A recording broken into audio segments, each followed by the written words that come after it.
Hello বন্ধুরা, the Bangla study থেকে তোমাদের সকলকে জানাই আন্তরিক শুভেচ্ছা ও অভিনন্দন। বন্ধুরা, আজকে আমরা 10টি ইভিএসের গুরুত্বপূর্ণ এমসিকিউ নিয়ে তোমাদের সঙ্গে আলোচনা করতে চলেছি। আশা রাখি এই ভিডিওটি তোমাদের আগামী টেট পরীক্ষার ক্ষেত্রেও কাজে আসতে চলেছে। তো আজকে আমাদের যে 10টি কোশ্চিন রয়েছে, টপ 10 কোশ্চিনের ভিতরে যে 10টি রয়েছে, সেই 10টি কোশ্চিন আমরা আলোচনা করতে চলেছি তোমাদের সঙ্গে। তার মধ্যে প্রথম যে কোশ্চিনটি রয়েছে, সে কোশ্চিনটি হলো 1 নম্বরে, বায়ুতে যে তেজস্ক্রিয় মৌল পাওয়া যায় তার নাম কি? তো প্রথম কোশ্চিনটা কি রয়েছে? প্রথম কোশ্চিন রয়েছে, বায়ুতে যে তেজস্ক্রিয় মৌল পাওয়া যায় তার নাম কি? বায়ুতে যে তেজস্ক্রিয় মৌল পাওয়া যায়, এখানে যে অ্যান্সার হিসেবে যে কটা দেওয়া রয়েছে তার মধ্যে একটি রয়েছে আর্গন, 2 থোরন, 3 রেডিয়াম, 4 কোনোটিই নয়। এর মধ্যে সঠিক যে অ্যান্সারটি হবে সেটি হলো 2 নম্বর, অর্থাৎ খ নম্বর অ্যান্সার, থোরন। অর্থাৎ বায়ুতে সব যে তেজস্ক্রিয় মৌল পাওয়া যায় তার নাম হলো থোরন। এরপর আমরা দেখে নেব দ্বিতীয় কোশ্চিন। দ্বিতীয় কোশ্চিনে রয়েছে, ওজোন গ্যাসের আবরণ দেখা যায় কোন স্তরে? এখানে ওজোন স্তরের আবরণ দেখা যায়, বায়ুমণ্ডলের যে স্তরগুলি রয়েছে 7টি স্তর, তার ভিতরে কোন স্তরে আমাদের ওজোন গ্যাসের আবরণ দেখা যায় সেটা দেখে নেব। কি রয়েছে? 1 নম্বরে রয়েছে আয়নোস্ফিয়ার, 2 নম্বরে রয়েছে ওজোন স্ফিয়ার, 3 নম্বর ট্রপোস্ফিয়ার, 4 নম্বর স্ট্র্যাটোস্ফিয়ারে। তো এর সঠিক অ্যান্সারটি যেটি হবে সেটি হলো 4 নম্বর, ঘ অ্যান্সার, স্ট্র্যাটোস্ফিয়ারে। 3 নম্বর কোশ্চিন দেখে নেব এবার আমরা, ওজোন হল এর নামকরণ করেন কোন বিজ্ঞানী? আমরা সবাই জানি ওজোন স্তরে কিছু গর্তের সৃষ্টি হয়েছে, সেই ওজোন হলের নামকরণ করেছিলেন যে বিজ্ঞানী, তার নাম কি? তার নাম হলো, ক নম্বর রয়েছে বিজ্ঞানী আর্মস, খ বিজ্ঞানী মার্টনি, গ বিজ্ঞানী ফারম্যান, ঘ বিজ্ঞানী নিউটন। তো এদের মধ্যে যে অ্যান্সারটি হবে, তিনি হলেন কোন বিজ্ঞানী? যে অ্যান্সারটি সেটি হলো গ বিজ্ঞানী ফারম্যান। তো ওজোন হলের নামকরণ করেছিলেন বিজ্ঞানী ফারম্যান। শেষ বসুন্ধরা সম্মেলন কোথায় অনুষ্ঠিত হয়? 4 নম্বর কোশ্চিন আমাদের যেটি রয়েছে সেটি হলো, শেষ বসুন্ধরা সম্মেলন কোথায় অনুষ্ঠিত হয়? তো অ্যান্সার রয়েছে দক্ষিণ আফ্রিকায়, সুইডেনে, ব্রাজিলে, ভারতে। তা এদের মধ্যে সঠিক যে অ্যান্সারটি হবে সেটি হলো ব্রাজিলে। এই শেষ বসুন্ধরা সম্মেলন অনুষ্ঠিত হয়েছিল ব্রাজিলে। আমাদের সালটি কত ছিল? সালটি ছিল 1992 সাল, 1992।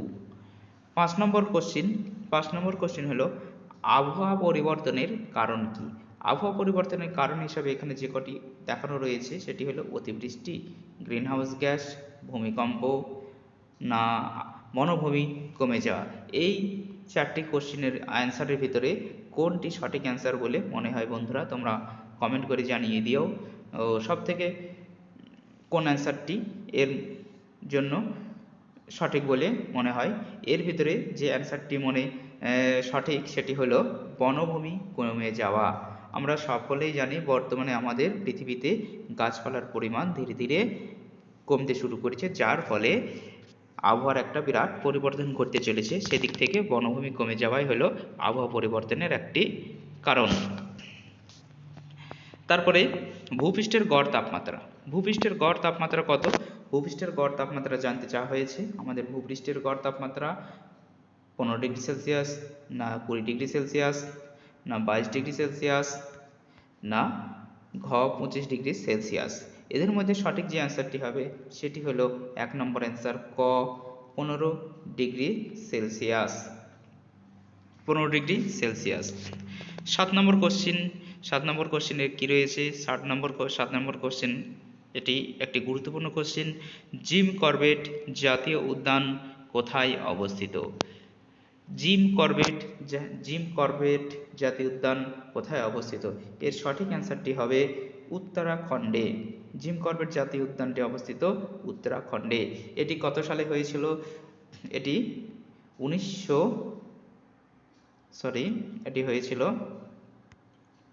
জিম করবেট জাতীয় উদ্যান ঘটেছিল 1936 সালে। এরপর 8 নম্বর কোশ্চিন কি রয়েছে দেখব, বায়ুমণ্ডলে কোন গ্যাসের পরিমাণ সব থেকে বেশি। এই কোশ্চিনটা আমাদের কম বেশি সকলেরই জানা। বায়ুমণ্ডলে সব থেকে কোন গ্যাসের পরিমাণ সব থেকে বেশি এবং তার পরিমাণ কত। আমাদের বায়ুমণ্ডলে যে গ্যাসগুলি রয়েছে তার মধ্যে কি রয়েছে, হাইড্রোজেন, অক্সিজেন, নাইট্রোজেন, মিথেন, এই সমস্ত যে সমস্ত গ্যাসগুলি রয়েছে তার মধ্যে সব থেকে বেশি গ্যাস রয়েছে বায়ুমণ্ডলে নাইট্রোজেন, যার পরিমাণ হলো 78.08%। তাহলে আমরা নাইট্রোজেনের পরিমাণ বায়ুতে সব থেকে বেশি রয়েছে বলে জানি। এরপর রয়েছে 9 নম্বর কোশ্চিন। 9 নম্বর কোশ্চিনটি খুবই গুরুত্বপূর্ণ। WHO ওয়ার্ল্ড হেলথ অর্গানাইজেশনের সদর দপ্তর কোথায় অবস্থিত? এক কি রয়েছে, Austria, Canada, Geneva, new York. এর সদর দপ্তর সেটি হলো WHO এর সদর দপ্তর অবস্থিত জেনেভাতে। এরপর আমরা দেখে নেব 10 নম্বর কোশ্চিন। 10 নম্বর কোশ্চিনটিও একটি গুরুত্বপূর্ণ কোশ্চিন। সেটি কি, ভারতের সবুজ বিপ্লবের জনক কাকে বলা হয়?